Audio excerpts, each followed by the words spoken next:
श्री कृष्ण गोविंद हरे मुरारी हे नाथ नारायण वासुदेवा। जय श्री कृष्णा। प्रिय भक्तजनों, आज आप सुने माघ मास महात्म्य के 13वें और 14वें अध्याय की कथा। तो आइए भक्तों, हम अपनी कथा को प्रारंभ करते हैं। उससे पहले जो भक्त हमारे चैनल पर नए आए हैं, जिन्होंने अभी तक हमारे चैनल को सब्सक्राइब नहीं किया, वो हमारे चैनल को सब्सक्राइब करें, वीडियो को लाइक करें और कमेंट में ओम नमो भगवते वासुदेवाय अवश्य लिखें। बेकुंडल कहने लगा कि तुम्हारे वचनों से मेरा चित्त अति प्रसन्न हुआ है, क्योंकि सज्जनों के वचन सदैव गंगाजल के सदृश पापों का नाश करने वाले होते हैं। उपकार करना तथा मीठा बोलना सज्जनों का स्वभाव ही होता है। जैसे अमृत मंडल चंद्रमा को भी ठंडा कर देता है। अब कृपा करके यह भी बतलाइए कि किस प्रकार मेरे भाई का नरक से उद्धार हो सकता है। तब दूत कुछ देर ज्ञान दृष्टि से विचार कर मित्रता रूपी रस्से से बंधा हुआ बोला कि हे वैश्य, यदि तुम अपने भाई के लिए स्वर्ग की कामना करते हो तो जल्दी ही अपने 8 जन्म के पुण्य फल को उसके निमित्त अर्पण कर दो। तब विकुंडल ने कहा कि हे दूत, यह पुण्य क्या है और मैंने कौन से जन्म में और कैसे किया है, सो सब बतलाओ, फिर मैं अपना पुण्य अपने भाई को दूंगा। दूत कहने लगा कि हे वैश्य सुनो, मैं तुम्हारे पुण्य की सब कथा कहता हूँ। पूर्व समय में मधुवन में साल्की नाम का ऋषि था। वह बड़ा तपेश्वरी, ब्रह्मा के समान तेज वाला था। नवग्रह की तरह उसकी स्त्री रेवती के 9 पुत्र थे, जिसके नाम ध्रुव, ससे, बुध, तार, ज्योतिर्मान थे। इन 5 ने गृहस्थाश्रम धारण किया तथा निर्मोह, जितमाय, ध्याननिष्ठ और गुणात्म से ये 4 संन्यास ग्रहण कर वन में रहने लगे।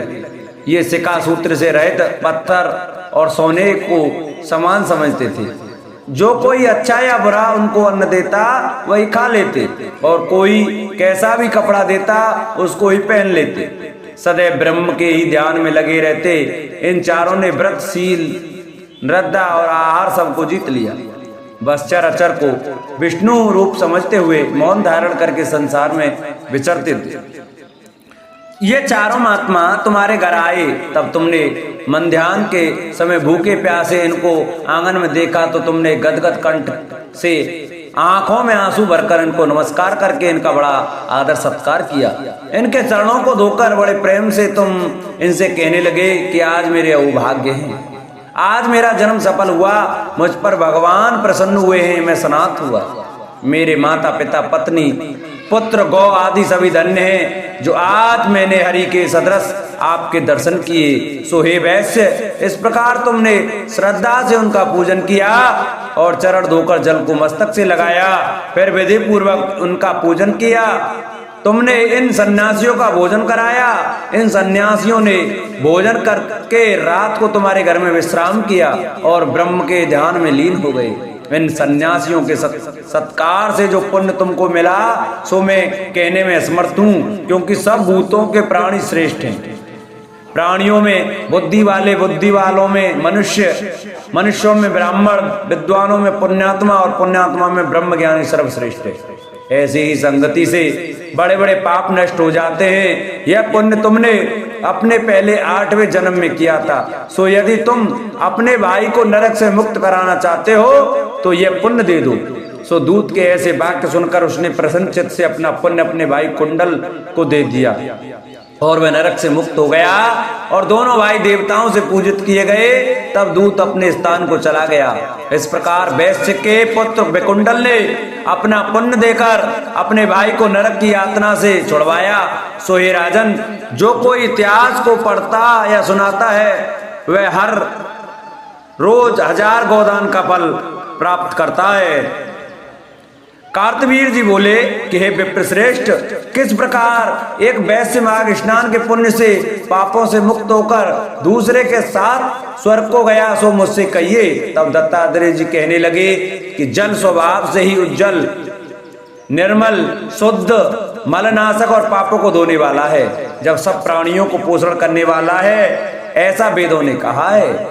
मकर के सूर्य माघ मास में गौ के पैर डूबने योग्य जल से ही स्नान करने से मनुष्य स्वर्ग को प्राप्त होता है।